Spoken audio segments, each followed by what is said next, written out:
Hello everyone. Today we are starting with the 10th chapter of history, that is the nationalist movement between 1885 to 1918.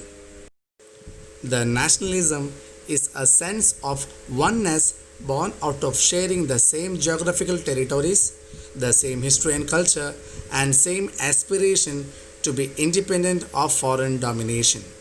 In India, this feeling rose among the people after the revolt of 1857, when people from different parts of the country rose against one common enemy, the Britisher. The second half of the 19th century saw the growth of national political groups in India. There were many factors that united Indians against British rule. The British ruled India administratively and politically by getting the country under their centralized control. Uniform laws were applied to everyone without any discrimination. Apart from uniform legal system, local newspapers, telegram system and railway lines also helped Indians to spread nationalism amongst them. Some of the reformers rose their voice against the Britishers' unjust practice that was prevailing during that time. They also roused patriotic sentiments amongst the people. The press and the growth of nationalist literature spread the modern ideas of nationalism, democracy, socialism, etc. Besides this, the introduction of the English language acted as a link between Indians from the different part of the country. Knowing English language helped the Indian to communicate with each other. Britain was the emerging industrialization in the 19th century, and the educated Indians thought that this progress would be reflected in India as well. The start of deindustrialization led to a gradual decline of Indian industries, and it helped Britishers to establish their new industries in India. This created problems among Indian because many of the Indian lost their job and livelihood. India was turned into a main supplier of raw materials into the markets of British. Thus, India was becoming poorer day by day. During the British rule, India were treated badly. They could not aspire to highest position in the administration. They were not allowed to travel in the same compartment with the British. Lord Lytton passed the Arms Act, which prohibited Indians to use arms and weapons against the British. No such restrictions were imposed on the Europeans living in India. Moreover, Vernacular Press Act was passed, which restricted the Indians newspaper to publish any objectionable content against the British government. The recruitment age of Indians were reduced in civil services. In 1883, Lord Ilbert passed a controversial bill called the Ilbert Bill, which had a provision that gave Indian judges the power to try legal cases involving Europeans. The British community protested against the bill, and the government was forced to withdraw the bill. Thus, these factors gave birth to a nationalist movement which first began in the form of small demands, petitions, strikes, and later took the form of a mass movement. Now, to lead this mass movement, Indian National Congress was formed. The Indian National Congress was formed by a Britisher named A.O. Hume in 1885. Many Indian newspapers created awareness among the Indians about the anti-national policies of the British and spread the message of patriotism at national level. They helped to form public opinion in India. Writings of some Indians as well as British scholars led to the rediscovery of the India's glorious past, which helped to create a feeling of right and respect for their own past. The birth of the Indian National Congress. Before the establishment of Indian National Congress in 1885, there were few associations which had been set up to promote the interest of Indians. Some of these associations were the Indian Association in 1851, Madras Native Association in 1852, Bombay Presidency Association in 1885, Pune Sarvajanik Sabha in 1870, etc. However, these associations were limited both in members, programs, and targets. Their membership were limited to upper class educated Indians.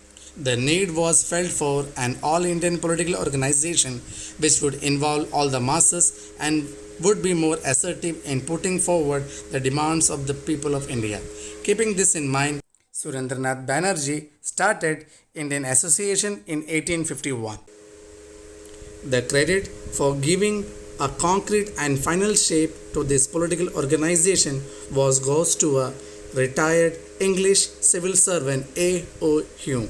Due to his efforts and with the support of Indian leaders, the Indian National Congress was formed in December 1885. Its first session, held at Mumbai, was presided over by W.C. Banerjee with 72 delegates from all other parts of India. The chief aims of Indian National Congress were to promote and consolidate the feeling of national unity. Second, to formulate and present popular demands before the government. Third, to bring together leaders from different parts of the country. Fourth, to remove racial, religious, and caste prejudice. Fifth, to create public opinion in the country. So, all these were the aims of Indian National Congress. The moderate phase, 1885 to 1905. In the early stages, the main aim of the Congress was to promote friendly relationships between nationalist political workers from different parts of the country. During this period, the Congress was led by a group of people were called as moderates. The main objective was to secure more representations for the Indians in the government. Prominent leaders of this time were Gopal Krishna Gokhale, Dadabhai Nauroji, Firoz Shah Mehta, S.N. Banerjee, etc. The main demands of Congress at this time were to secure more representation in the administration, to try and stop the train of wealth from India. Taxes in general and land revenue system should be cut down, to bring about changes in the economic policies so as to free the farmers from moneylenders, to increase the number of members in legislative councils and to give them more powers, to hold civil service examinations in India so that India may get better chance for clearing them. The methods used by moderates to get their aims achieved were by press, petitions, prayer, strikes, etc. By the beginning of 20th century, a new group called radicals or extremists emerged. They agitated for greater political consciousness by applying to a radical way of political agitation or even prepared to make all sacrifices for the country. At times, these radical leaders used extremist methods and encouraged the people to become bold, brave, and patriotic. They demanded for Swaraj or freedom from the British rule. The important leaders were Bal Gangadhar Tilak, Lala Lajpat Rai, and Bipin Chandra Pal. They felt that Britishers would not listen to the appeals of the Indians. The Indian would have to boldly fight for their rights. Tilak declared, Swaraj is my birthright and I shall have it. Thus, Congress became a bigger platform for raising the voice of the people against Britisher. Partition of Bengal. Many of the policies of Viceroy Curzon went against the interest of the Indians and angered the radicals. Bengal was an important center of the nationalist movement and was a very large presidency comprising Bihar and parts of Odisha. Curzon partitioned Bengal in 1905 on the pretext of administrative convenience. However, instead of separating the non-Bengal area of Bihar and Odisha from the province, a proposal was made only to separate eastern part of Bengal from the province. The reason behind the proposal was to weaken the nationalist movement which was very strong in Bengal. This attempt to destroy the unity of the Bengalis sparked of an anti partition movement. The movement was carried out by fast rallies, demonstration, and singing of Vande Mataram. The anti partition movement spread to some other parts of India under the governor generalship of Lord Curzon. Partition of Bengal came in effect on 16th October 1905. Protest movement was launched by both moderates and radicals. Reasons for the emergence of radicals. Moderates did not achieve anything substantial because of these few people were looking for rapid political actions against the British. The Lal Bal Pal, which were known as Lala Lajpat Rai, Bipin Chandra Pal and Bal Gangadhar Tilak, emphasized on the strength of the people being a major weapon and sense of patriotism amongst the people. There were increasing frustrations among the educated Indians regarding the British policies and the protest measures taken by the moderates against them. Indian National Congress came to be dominated by radicals after the partition of Bengal. The partition, instead of breaking up the momentum of the national movement, it reversed into a great agitations. People from different parts of the country came together to fight against the partition of the Bengal. The Swadeshi and boycott movement. The partition also angered the moderative leadership of Congress. The leaders now launched the Swadeshi and boycott movement. Swadeshi means of one's own country and it encouraged Indian industries. The people began to boycott British goods. Many foreign goods were burned in public places. Shops selling foreign goods were picketed. The new radicalship of Congress played a major role in the Swadeshi movement. The middle class, including women and children, participated in it, and radicals emerged powerful after this movement. Now, let's talk about revolutionaries. Revolutionaries were the group of people who believed in the violent measures to achieve independence. They were frustrated with the slow progress of the movement towards independence. They wanted to physically expel the British from India by organizing assassination to kill British officials.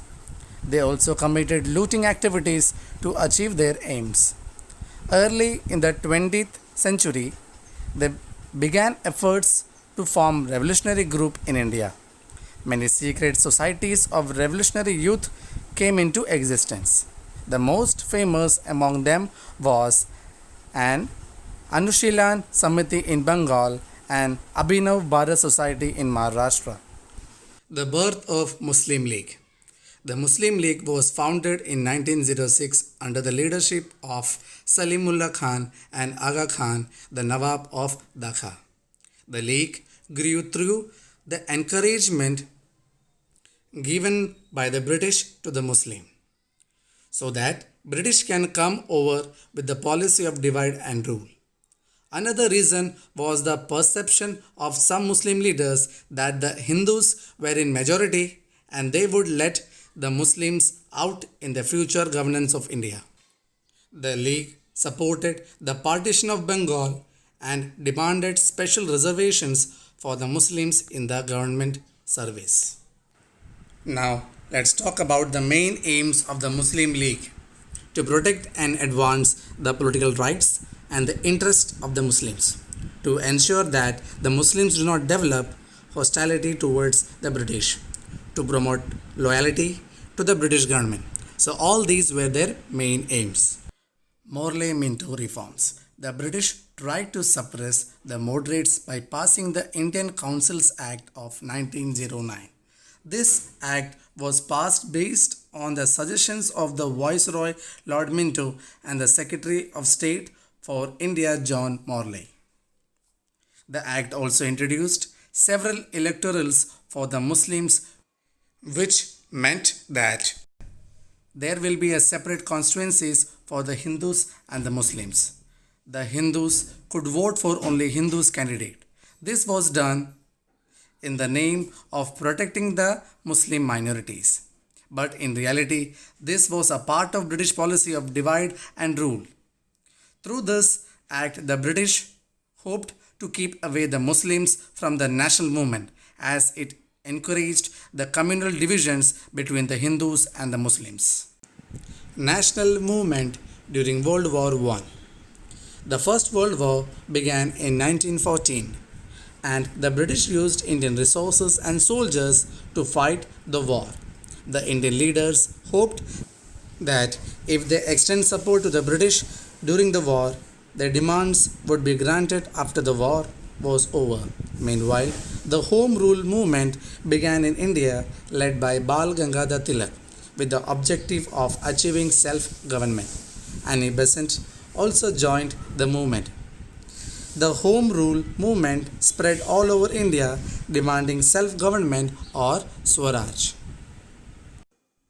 Now, let's talk about the last topic of this chapter, that is Lucknow Pact 1916. There were two important developments took place at the Lucknow session of the Congress. The British imposed atrocities in Turkey in the First World War. As the Sultan of Turkey was considered the head of all Muslims in the world, that is Khalifa, they were annoyed with the British. At the 1916 Lucknow session of the Congress, the Muslim League and the Congress united and decided to fight for Swaraj together. In the same session, the moderates and extremists also rejoined after 9 years. Thus, Indian National Congress movement entered a new phase. By the end of 1918, the Indian National Movement became a mass movement. There were many factors responsible for this. The most prominent being the arrival of Mohandas Karamchand Gandhi onto the political scene. So here we end with this chapter. Thank you.